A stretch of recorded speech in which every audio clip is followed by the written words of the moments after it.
Okay, so we're going to go ahead and get started. Thanks for joining us for today's webinar, A Tale by Two Kristens and Others, Leveraging Wildfire to Increase Forest Resilience. I'm Autumn Schaefer. I'm one of the statewide coordinators for the California Fire Science Consortium, and I'm also a Master of Forestry student at the University of California, Berkeley in Scott Stevens Lab, and I'll be your host for today. The California Fire Science Consortium is a network of scientists and managers that strives to accelerate the awareness, understanding, and adoption of wildland fire science information by stakeholders.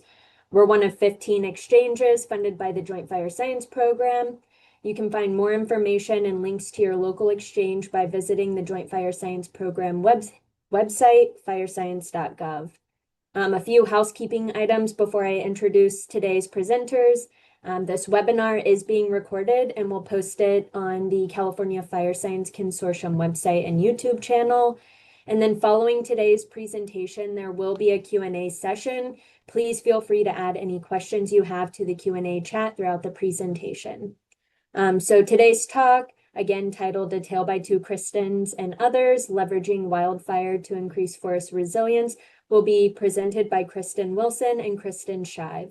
Kristen Wilson is a lead forest scientist with the Nature Conservancy's California Chapter Climate and Land Use Program. She leads the Forest Strategy Science team who provides support for the strategy through conservation planning and research. The team identifies priority locations for reducing the risk of high-severity wildfire to biodiversity and quantifies the benefits of forest thinning and beneficial fire. Kristen also researches natural climate solutions to mitigate climate change and stream restoration design, including the role of beaver as restoration agents. She holds a PhD in environmental planning from the University of California, Berkeley. And then Kristen Shive is an assistant cooperative extension specialist at UC Berkeley. Her work broadly focuses on understanding the impacts of modern wildfires, prioritizing areas for restoration, and restoring fire-to-fire adapted ecosystems. She has 20 years of experience in conservation, forest and fire management, ecology and science, and has worked for the National Park Service, Save the Redwoods League, and the Nature Conservancy. She holds an MS in forestry from Northern Arizona University and a PhD in environmental science, policy, and management from UC Berkeley. And with that, please join me in welcoming Kristen Wilson and Kristen Shive, our two Kristens.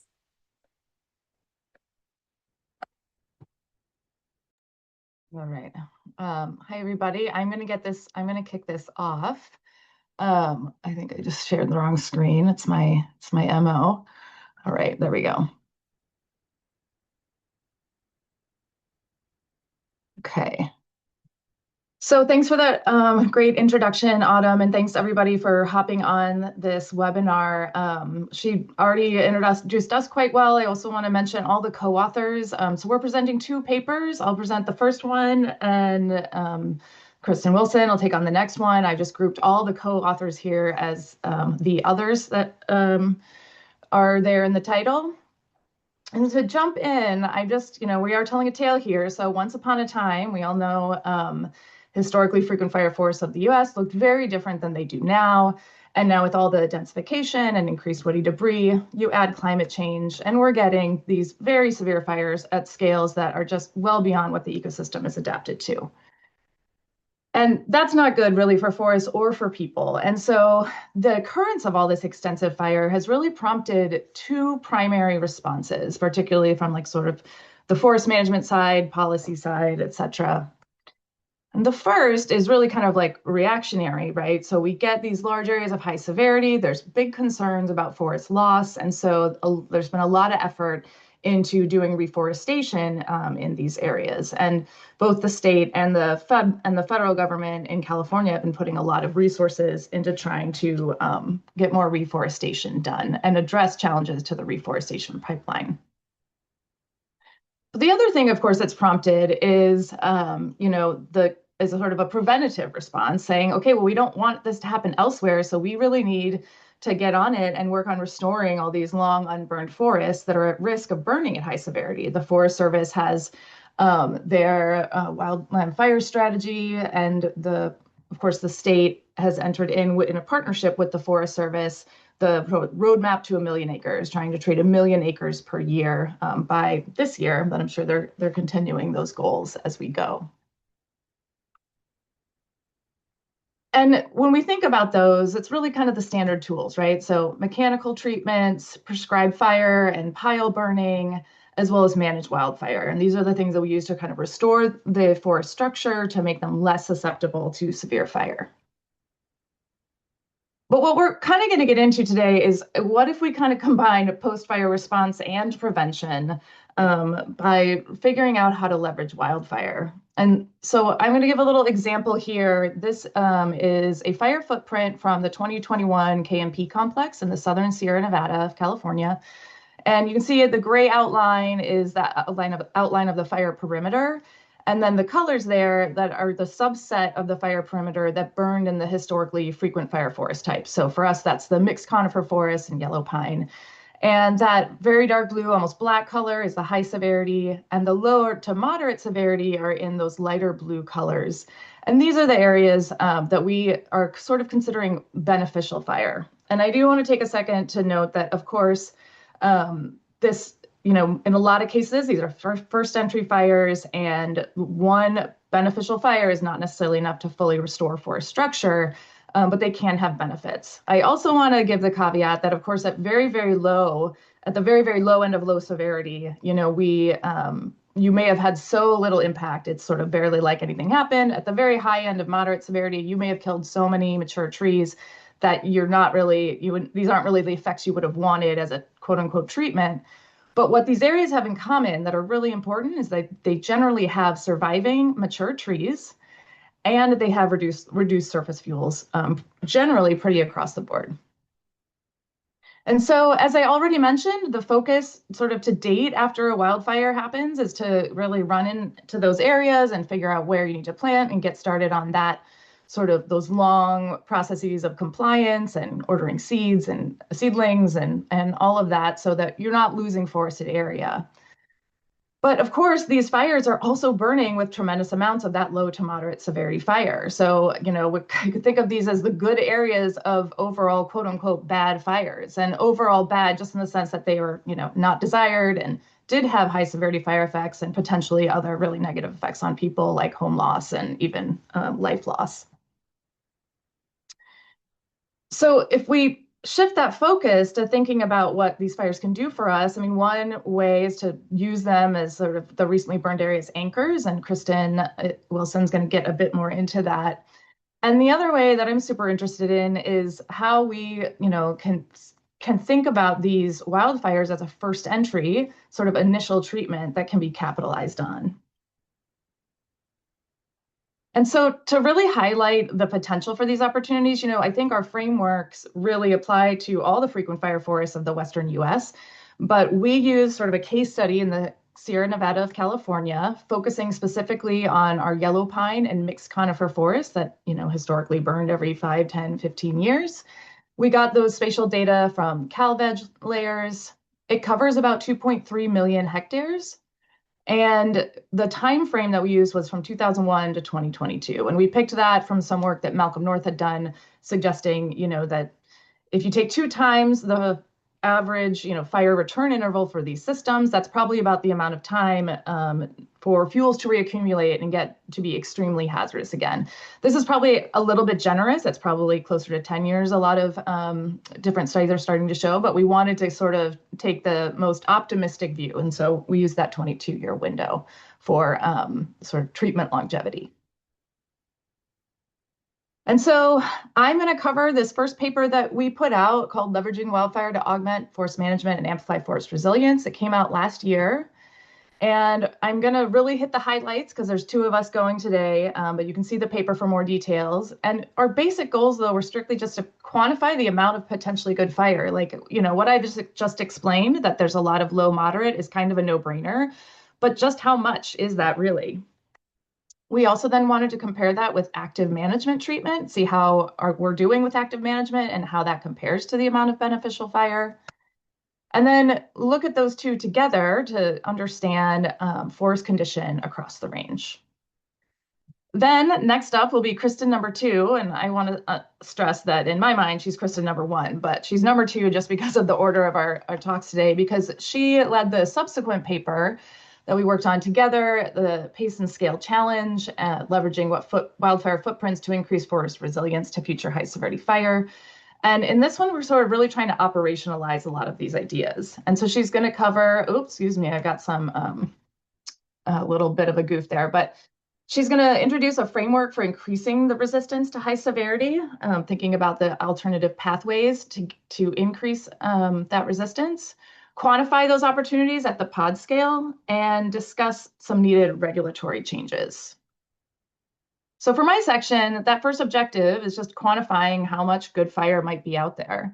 And so we took fire severity data from across the Sierra during that 22-year period that I mentioned. We included all fires greater than 81 hectares or about 200 acres. We used the traditional severity classes in the Sierra derived from Miller et al. In 2007. And I want to note here, we did exclude the undetected change category. Sometimes you do get a really nice underburn in those areas, but you also get areas that are completely unburned. And so we just opted to exclude it and be a little bit more conservative on that. And then just to reiterate, we are focusing our ideas about beneficial fire on that low to moderate. I also want to note we didn't distinguish between managed wildfire and like suppression oriented fires, partly because our whole point is that whatever they're managed from, if the effects are beneficial, then that's something to capitalize on. And so these are the trends. This is what we found for fire severity. I'm going to show just a couple figures like this. And on the x-axis, you've got the year. On the y-axis, you have the number of hectares burned, in this case by severity. And here the darkest gray is high severity, trending up to the lightest gray of low severity. And big surprise, there's been a really big, sort of increase in recent years, particularly over the last decade in area burned. And we quantified that about 46% of all of the area burned during this period was at high severity. So we do have a little bit more beneficial fire than high severity total. So then we wanted to kind of compare it with active management and also just understand where we're at with active management. And so for treatment data, we only considered treatments in green forests. So that means once it burned at high severity, like we didn't include any salvage logging or anything else because our focus was on how do we keep mature forests around. And we were classified all of this data and all the treatment data from all of these entities you see here. They have a whole suite of different treatment types that are happening out there, as you all know, with mastication, chipping, commercial logging, and prescribed fire, et cetera. And we reclassified them into just two basic categories. So mechanical fuels management, which basically using people or heavy equipment to remove trees or redistribute fuels, and fire-related treatments. And that included both prescribed fire and pile burning. And so what we found was that there's been a lot of variation in treatment through the years. So these are those two categories shown over a period of record. And as you can see, there's a lot more mechanical thinning happening than fire-related treatment. That's not too terribly surprising.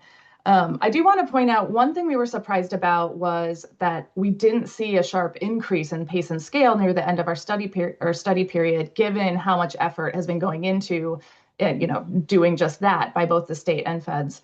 But we think this is for two reasons. One is during this period, we're also getting a ton more high severity fire, and a lot of those resources that would do a lot of the work, or basically we're busy in those other working in high severity areas doing salvage logging, and we were not including that here. So those resources do sort of take away from what you can do in the green if they're being used elsewhere. The other thing is that it just takes a while, right? For once like this big push to do a lot more work, you have to do all the planning and get funding in place, et cetera. And so we might just be seeing sort of a lag effect to seeing that spike in treatment near the end of the period. So for the annual averages, fire-related treatments was about 5,000 hectares. Mechanical was about 17, getting us to about 22,000 per year during this period.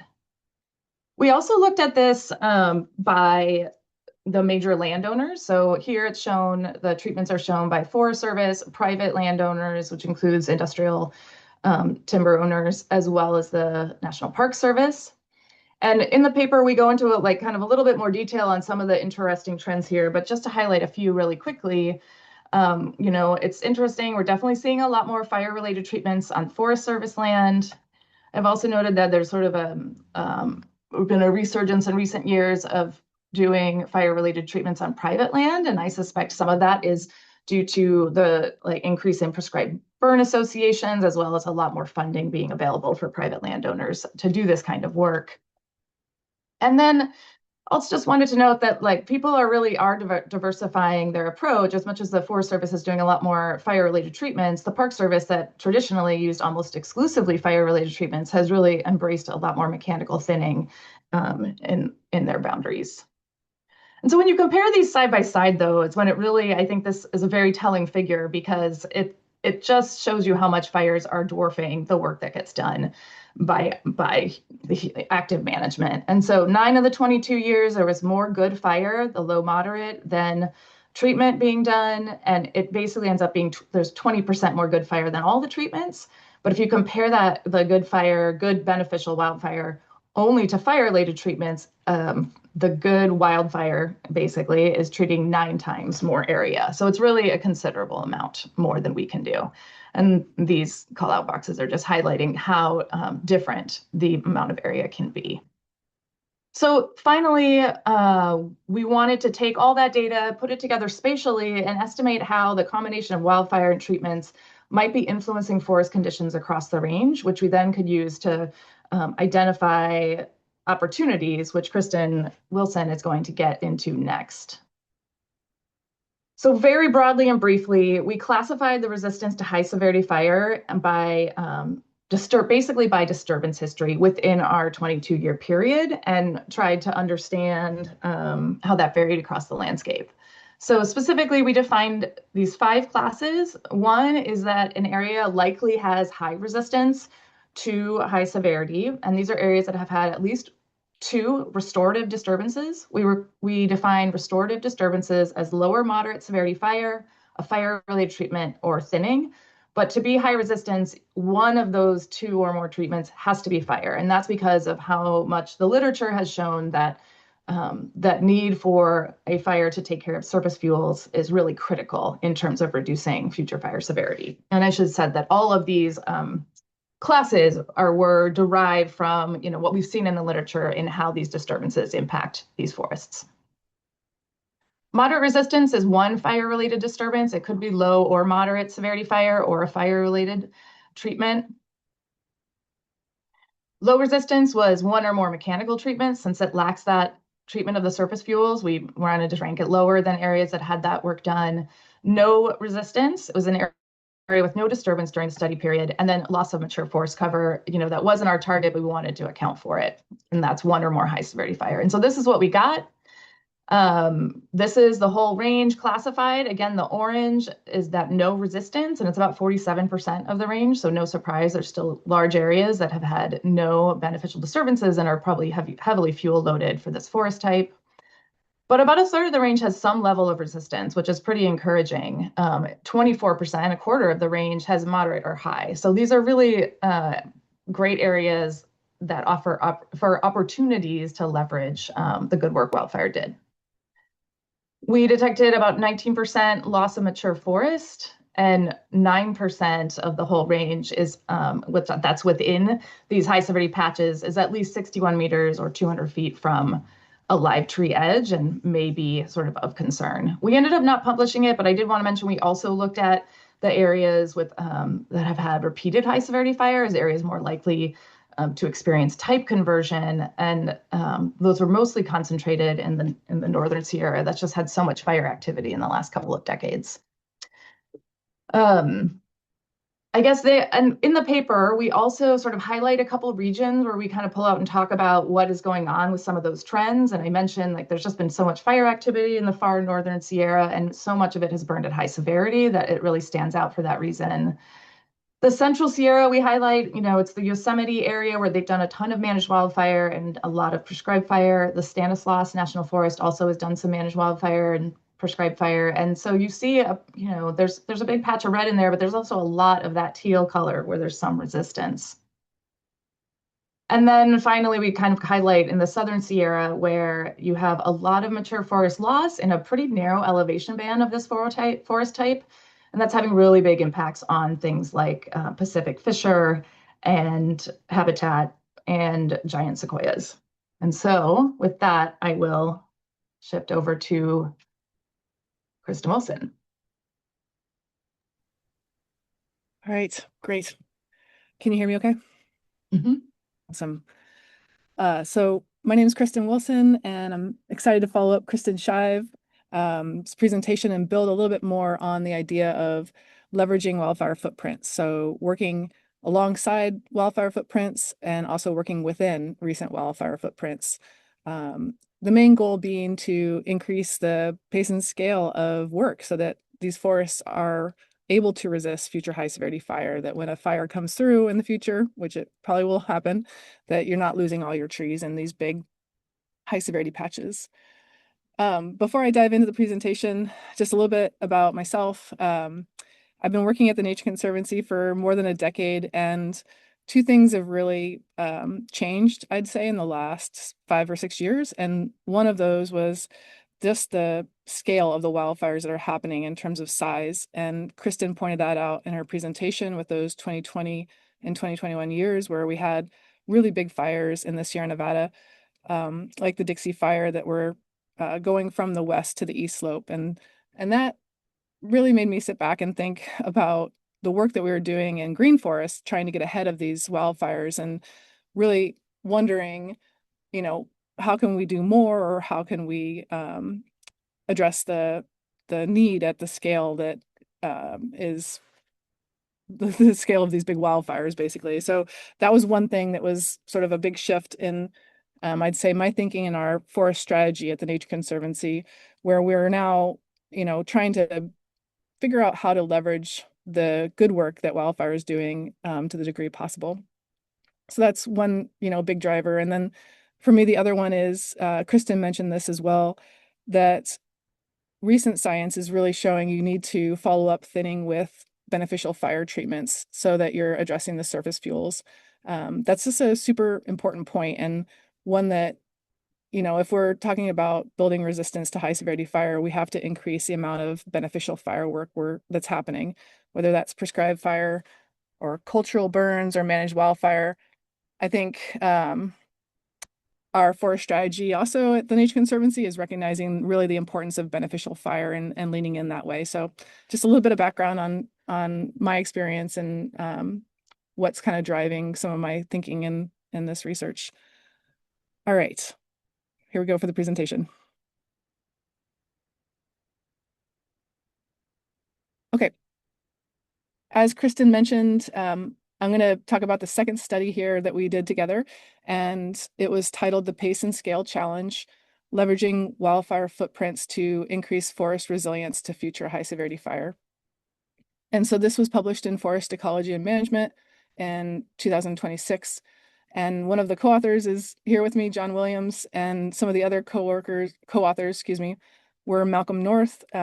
He's with the Pacific Southwest Research Station, Michelle Copoletta, regional ecologist, Nick Hendershot and Charlotte Stanley, and John are all with the Nature Conservancy, and Kristen is with UC Berkeley. Okay, so there's 3 parts to my presentation. The first part is I'm going to talk about the different pathways to leverage wildfire footprints. And then the second part is I'm going to do a case study where we mapped out those opportunities across the Sierra Nevada, building on the work that Kristen Shive just presented. And then the third piece is to talk about the regulatory hurdles and potential changes that could enable this work to happen at a much bigger scale more quickly. All right, so to start, how can we leverage wildfire footprints? One way that we can think about doing this is to create resistance. And this is the idea that there's areas that have not received treatment and have not burned in a very long time. So they're overly dense, probably. And there's a real need to, this is, where the focus has been in terms of mechanical thinning and prescribed fire work to really reduce the density and to make those forests more resistant to high severity. So the thinking here is that there are a lot of burned edges from these big fires that have been happening. And that burned edge could serve as a containment line, meaning you could possibly treat the adjacent unburned forest more easily by using that black area, the recent burned area, to stop, for example, a prescribed fire that you're putting into the unburned forest. So this, has backed by science that shows when you have a wildfire, there's like a 6 to 12 year moderating effect in terms of reducing the likelihood that, another fire is going to spread into that burned area. And really, we can narrow it down and look at, 1 to 3 years of after a fire along those edges as being potentially a really great fire line or control line. So there could be a lower escape risk to treating that adjacent forest and a reduced cost. If you think about it, that burned edge may be ready to go as is and not require a lot of work to make it a containment line compared to digging a fire line or bulldozing a fire line or improving a road to act as a containment line. So that's the first idea, is to work adjacent to the wildfire footprint and use the burned edge. We can also identify areas that are completely surrounded by a burned edge, which we call islands. And those may be, even easier places to increase the pace and scale by treating those islands. In these areas of unburned and untreated forests, there's no resistance, basically the zero value that Kristen Shive talked about. And we're trying to move those areas into low or moderate resistance to high severity fire. All right. The next opportunity we can take is to enhance resistance. And this is basically building on either a thinned area or an area that's burned in low or moderate severity fire. So think about the maps that Kristen showed, and a lot of areas had experienced one low or moderate severity fire recently. And so this would be going back into those areas that have either been thinned or have experienced fire and retreating them. So it's a second entry treatment. In some cases, even though those areas have experienced a low or moderate severity fire, for example, they may need additional mechanical thinning before fire can be reintroduced. So you may have to reduce fuels before bringing fire back in. You could think about offsetting the costs of that by using timber sales to help fund the work. In these areas that have burned at low or moderate severity fire, the fuels are reduced. And so there may be less smoke when you reintroduce fire again. And there could be a lower escape risk as well.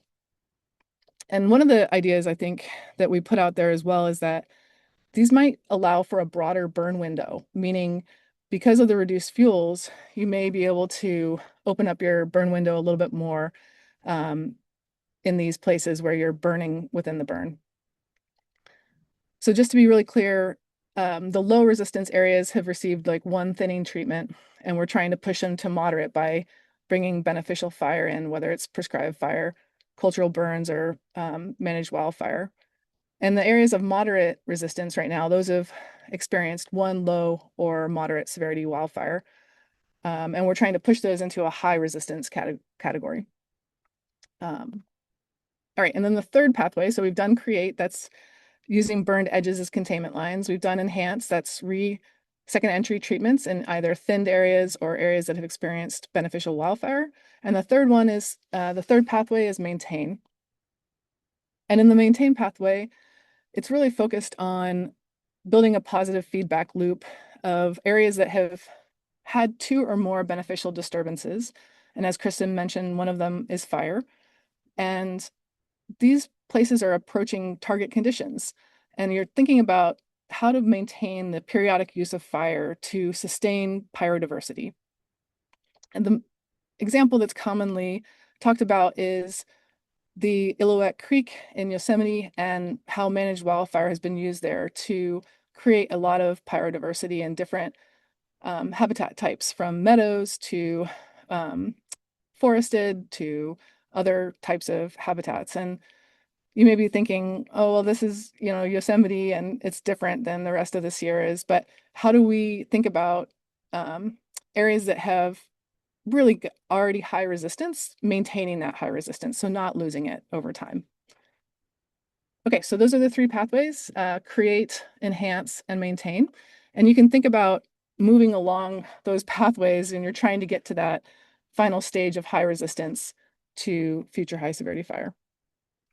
I'm going to talk now about how we mapped out these opportunities at the scale of the Sierra Nevada. So we took the data that Kristen presented and narrowed it down to the period of 2013 to 2022. So we wanted to take the more recent time period and a shorter time period to look at where the create, enhance, and maintain pathways existed across the Sierra. And we found in the case of create, we identified 3,258 kilometers of burned edge that could be leveraged. And that spanned across 196 pods. What's a pod? If you don't know what a pod is, I'll just quickly say it's a unit that's used, it's called a potential operational delineation. And it's used to delineate an area bounded usually by a control line, whether that's a ridge or a road. And they're a really interesting spatial unit that's big enough for us to kind of visualize across the Sierra Nevada and think about operationally in terms of both managed wildfire and prioritizing where to do thinning and prescribed fire work. So these pods are shown in the map on the right, and they range in size from 10 to about 50,000 hectares. On average, they're about 2,300 hectares. So that's roughly 6,000 acres is the size of a pod. And on the map on the right, the darker colored pods are ones that have more burned edge and could create those opportunities to treat adjacent forest along burned edges. Again, we think there might be increased firefighter and prescribed burner safety by using these burned edges as containment lines. And you could probably think about the cost savings. So we quantified that compared to constructing line in a green forest. So the cost to build fire line is on average about $67 per chain, or 66 feet is a chain.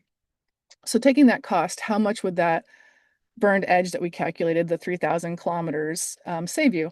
And that would be equivalent to roughly $16 million worth of fire line in the green forest. So potentially a really big savings of not having to build fire line. Okay, on to the enhance. Oh, before I go into enhance, I want to talk about the islands idea. So these are areas completely surrounded by a burned edge. And there are two different examples of that.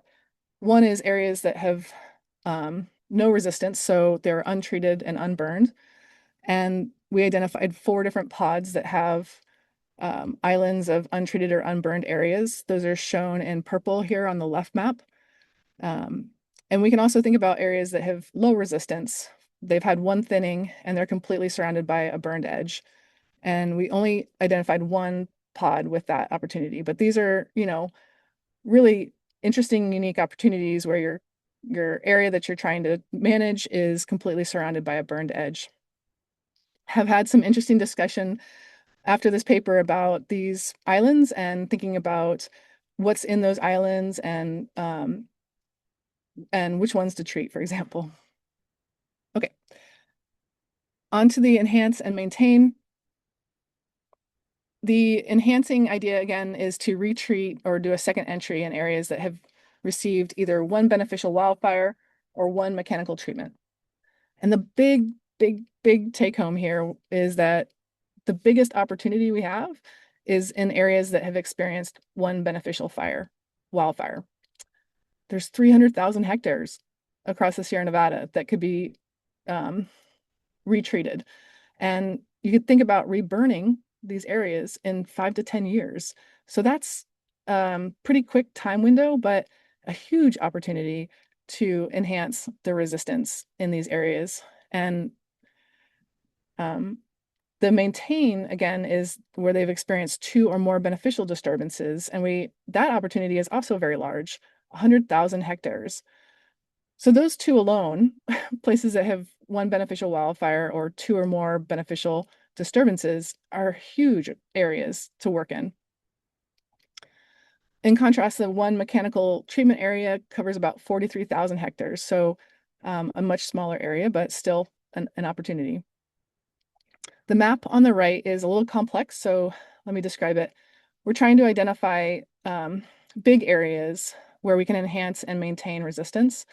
And so the scale of the circles is showing you pods, and the bigger the scale, the more of that pod is in the maintain status. So they have to have at least 25% of that pod in maintain. So these are areas, again, that have received more than 1 beneficial disturbance.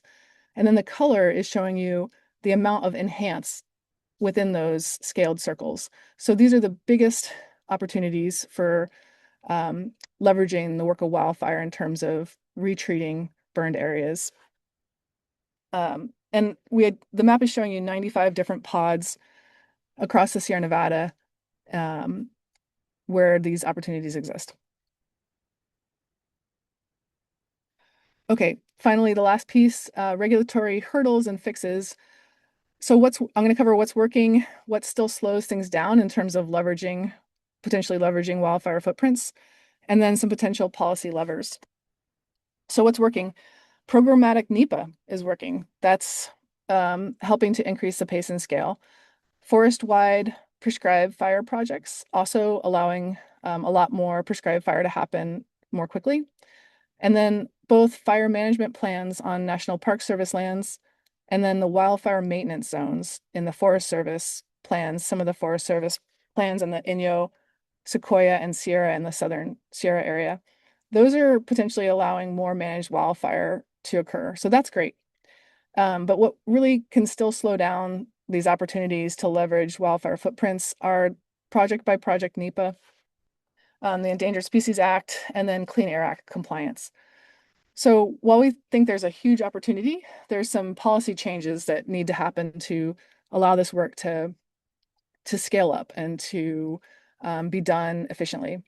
And some of those we think are to exempt beneficial fire from NEPA, just full set, exempt prescribed fire, cultural burning, and managed wildfire for resource benefit from NEPA. Another one is to treat prescribed fire as an exceptional emission under the Clean Air Act. So basically, you're not going to count it towards your state's air quality standards. So any prescribed fire, exceptional emission, and it doesn't count. Another thing is to revise the wilderness fire regulations, so it's clear where and when fire can be used in the wilderness. And then a last one is to create financial incentives for beneficial fire. One of those we can think about is the cap and trade buffer pools and how important it is to follow up harvest or thinning with prescribed fire to make the forest resistant to high severity fire. Okay, to wrap it up, we think leveraging wildfire footprints is a very promising approach and a path forward for forest resilience. We're looking for places to demonstrate this on the ground actively. And really, the 3 big benefits that we'd like to quantify and understand more completely are, does this lower the cost? Does this lower the operational risk? And how can we quantify the increased biodiversity and biodiversity? So thank you very much, Autumn and Catania, for hosting us, and Kristen, your presentation earlier was great, and happy to take questions now on either presentation. Great, thank you guys for presenting today. It was so nice to hear from both of you about beneficial wildfire and some of the research that you've been doing on that. We do have one Q&A in the chat right now. Can you expand on how decisions are made about treating these unburned islands? I'll give it a shot, and Kristen, chime in, or John, if you'd like to. I think decisions are made about treating unburned islands. I mentioned some follow-up conversation about these unburned islands and thinking about which ones to treat. And I'd say to this point, I'm not really aware of any examples of doing this, of identifying islands that are surrounded by burned edges and specifically prioritizing those as an opportunity to improve resistance. So I can't say that I can speak to how a decision would be made, but I think simply identifying them and then realizing that there could be cost savings and lower risks associated with treating them is the main point. Yeah, and to that I would just add, I think the concern, of course, is like we want some heterogeneity across the landscape. These are potentially refugia. There's, we don't want uniform fuels. Like that's the problem we have right now. Having said that, I think it just really depends on what the values at risk are, what the size, shape, configuration of the unburned patches, how it fits within that heterogeneous framework. And so you might have some very critical resources you're just not willing to lose. And this is a good opportunity to take advantage of it and say, well, we are going to have our heterogeneity a little bit, somewhere else or whatever, that degree of heterogeneity. So I think, as so often happens when you write these papers that are covering so much, I don't know if we got enough caveats in there, but I don't think any of us thought that they all should be burned, even if they could be. But more like, here's yet another opportunity when the conditions are right for what your desired management conditions are in that location. Great. Thanks for answering. Okay. Somebody else says, thank you for the presentation. Just this past weekend, I attended the UCANR Forestry Workshop Tree School. Are you collaborating with them on these efforts statewide? So I'm part of UCANR as well, being cooperative extension, and I work with those folks quite a bit. But we haven't really transitioned this specific framework into what they're doing, as like sort of the individual folks. But it applies equally. Mostly those folks work with private landowners, and it applies equally to private and public lands. Where their private landowners are experiencing wildfire, and they have a lot of similar opportunities, I would say. And so, yeah. Great. Okay, sorry, the Q&A is popping off right now. I'm curious if this approach is relevant only to public land or if private landowners would be interested. So you kind of already answered that, but I don't know if you have anything else to add. I think in anything, when you're comparing the two, it might be a scale issue. So if you only own a few acres and might mean your whole property burned, and then this, like the edges, et cetera, don't mean as much, but still you can take something away from this idea that you leverage the good work that is done. So I think, that the options might shift a little bit because of scale between the two, but generally I think they apply. Okay. Is public perception of fire managed and prescribed, the perceived fear of it seen as an impediment? I feel like I should pass this to John, but I think there's a lot of impediments to fire, and I will pass it to John. I think I think the blocks are more systemic as far as the agencies, and I think there's a real, especially in the last 10, 15 years, there's been a real increase in the public's willingness. That said, when there is a rare, and they are rare, when there is an escape from a prescribed burn, that has a really oversized impact. And so an example of that is the Hermit Fire in New Mexico a few years ago, and it shut all prescribed fire down across the country for 90 days. And so even though there was kind of a public sentiment against that, the agency perception was that that was a risk to reputation across the country, which was not the case in terms of the conditions, the prescriptions that would have allowed prescribed fire. So yeah, I think there's if it goes south, there's a big negative impact, and people are still less willing in general to understand that. Yeah, I would just add, I think like John said, that I've seen in the course of my career that a big increase in public support overall. Having said that, you're usually doing prescribed fire very locally, and sometimes it only takes a couple, the vocal minority who might be upset with it, and that can still inhibit prescribed fire getting done in specific locations. But by and large, I think, as John was saying, these other factors, including staffing, funding, and the things he mentioned, are probably bigger impediments. Yeah, and the same person who asked that question had a follow-up too, like what opportunities might exist to educate the public about the benefits of fire? What do you think that would look like, or how could we make that more effective? Before I'll pass it off to the extension expert, but I would say experience. I mean, in one word, in the terms of, I think of involvement in the Klamath area and where there's a lot of tribal presence and use of prescribed fire and cultural fire, that people are participating and all of a sudden they get it. But Kristen should does this for a living, so let me pass that over. Yeah, I think, that is broadly what Extension is trying to do. And I think continuing to do things like the person who mentioned they went to tree school and, we have these webinars, all of these things. And I think we just have to keep using all the different tools in the toolbox to hit different communities and different audiences at different times.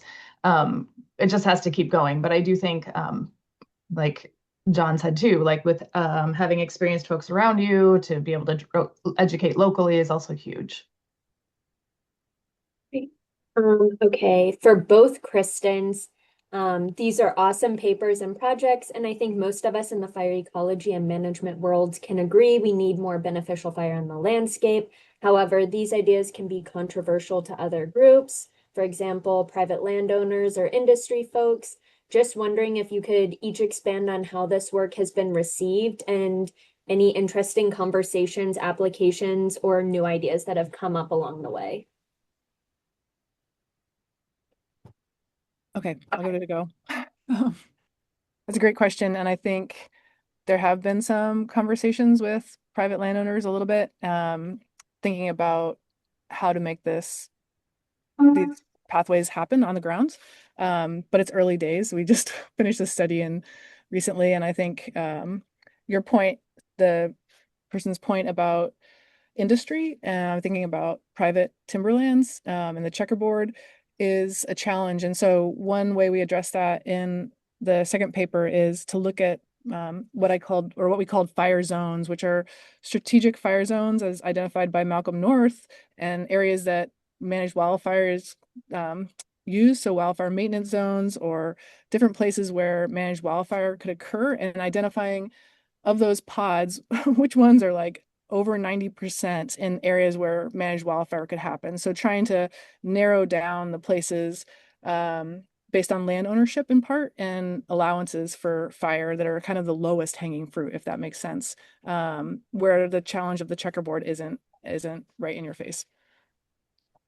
Yeah, and to that I just add, I haven't heard, specific feedback from private or any specific group, but I will say, broadly, I think we're kind of facing an uphill battle that we were already facing of getting more beneficial fire on the ground with like the changes in the administration. There has been a move to push away from doing more managed wildfire, for example. So it seems a little bit like most people have been really receptive. The people who are kind of against doing more fire maybe didn't change their minds, and that's not too surprising. But I think maybe what we presented is just putting a little bit more nuance around thinking about how to do it. Yeah, and John, I don't know if you have anything else to add. I know it was for the two Kristens, but if you have any thoughts you want to share. Not per se. That's fine. Thank you. Yeah. Okay. What is your perspective of the federal changes to the organization of the U.S. Forest Service on fire management work in California? Whew. Yeah, I can start taking a stab. I think it remains to be seen a little bit, I think, in terms of how that actually plays out. It's just happened. It seems as though they're, broadly with all the personnel that left, we're just left with fewer people to do the same amount of work, and actually more is needed, right, than even they were already doing. And so I think the Forest Service is in a really hard place to getting more of this good work done. And how much the reorganization itself will impact them, I just think it remains to be seen. Yeah, I'll just say one big push for our work at the Nature Conservancy has been to try and figure out a way to sustain funding for the beneficial firework that needs to happen. And so we helped develop a coalition with a broad base of different partners to really try and figure out how to sustain an adequate amount of funding for the work that needs to happen. I think Kristen mentioned the lack of capacity in terms of people, but with the bill and IRA funding kind of tailing down, there's also just like a need for money to make this work happen, in addition to the people. And just to add to that, I mean, the Forest Service as a national government organization had amazing capacity, and now as Nature Conservancy, we're increasingly they're coming to us and asking for assist and support. Um, and we're a big, non-profit conservation organization, but we're not nearly the scale of the Forest Service, and so it's not a role that we can fill to the level that they have expressed the need. Okay, I'm also curious, Kristen Wilson, you talked some about fire use in wilderness areas, and I'm curious what changes specifically you'd like to see within that policy and what opportunities might exist in wilderness area for beneficial fire. I might defer this one to Kristen Shiver or John, who could probably speak to it more clearly. Kristen, with your Yosemite experience, you've Well, done some work there. I mean, so in terms of there's two types of beneficial fire we're talking about, right? So we've got managed wildfire, which is, and that it's a term really we use, but all wildfire falls under the same jurisdiction, and the fire managers just have to decide if they are going to go full suppression, if they're going to go maybe suppression on one side and let the other side burn if it's doing good, or there's just a variety of ways that since there's 2009 sort of changed the guidance so that those options are available on literally any fire. It also depends on what the managing agency wants, et cetera. I think some of the changes that are needed is like more understanding of what's possible for prescribed fire, which is more active in wilderness areas. Now, national parks in the Sierra Nevada and elsewhere have been doing that for a long time, but there's more resistance within other agencies, I think, to doing that. And I'm not an expert in this, but I know with some, it could be agency policy. There, it also depends what kind of prep you want to do. So it really varies. Yeah, Kristen, I don't know if you have anything to add to that. No, I think you covered it. I've just heard examples of like confusion over what's allowed and in terms of fire and prescribed fire and different wilderness settings of Forest Service land. So I think just clear leadership and direction and the use of beneficial fire in those places would be helpful.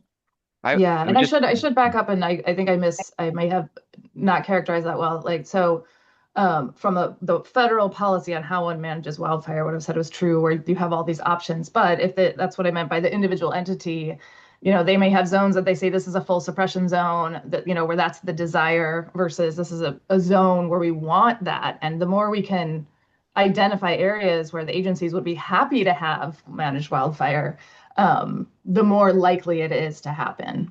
And so and having, not every agency or unit has that designated right now. John, did you have anything else to add? Sorry. I was just going to say, I think sort of building on that, it instead, yes, the laws changed in 2009, but there's not an agency kind of wide push for that to happen, and so it often comes down to personalities, and there are particular forests where there are people that are a lot more sort of willing to engage the risk and want to see this happen, and others where it's just not going to get done at all. And what you really want is you want more of a kind of an agency-wide kind of encouragement and support for this to happen, so it doesn't come down to someone's individual willingness to take on risk or not. Yeah, and a lot of that is sometimes that willingness is exactly what John's talking about, is wondering how much their agency will have their back if they do take that risk. And so if it does come from sort of top down that this is actually what we prefer, people might feel a little bit, more, they might accept a little bit more risk if they knew they were going to be supported. And I think sometimes they're unsure that they would be. And I mean supported as in if something went wrong. Yeah. Okay. And then I guess, how do you guys anticipate land managers utilizing the information that you've talked about throughout the webinar today? Like, are there areas that you think would be more adaptable to land management strategies, or like, how do you see your work informing land management or being utilized for it? I think one recent example is the Sierra Nevada Conservancy grant program, which funds this work, identified the 3 pathways we talked about as important for leveraging wildfire footprint. So just getting it into people's awareness of when they're applying for funding, this is an opportunity that maybe you should consider, using burned edges or retreating recently burned areas. I think to get more broader uptake from land managers, we have to have some successful demonstrations early on that show some of the benefits that we've talked about in the presentation. Yeah. I think, I think just broadly, like, I think some of what we're doing was sort of just trying to, I guess, proof of concept, right? Showing like, putting some numbers around, there's so much good fire happening. Here are the types of things that can be done. And so I'm hopeful that, one really good example is after fire, and Mark Meyer and his team at the Forest Service actually have laid out a really great blueprint for how to do this that preceded our papers. But, by and large, after a wildfire, instead of just worrying strictly about reforestation, that there's kind of that broader consideration and a consideration of the trade-offs between working in the unburned versus enhancing, create, starting from scratch versus enhancing where it's already had a fire. And so I'm hoping, these are kind of a little bit more of a conceptual shift in how we approach post-fire landscapes, and that's what I'm hopeful will happen. Okay, well, we're getting close to time. So as we wrap up today's session, I just want to thank you all for joining us, and a special thank you to Kristen Wilson, Kristen Shive, and John Williams for the presentation today. Before we sign off, please keep an eye out for the webinar evaluation that will be sent out soon. Thank you again for joining, and I look forward to seeing you all in future sessions. Thank you, guys. Thank you. Nice. Take care.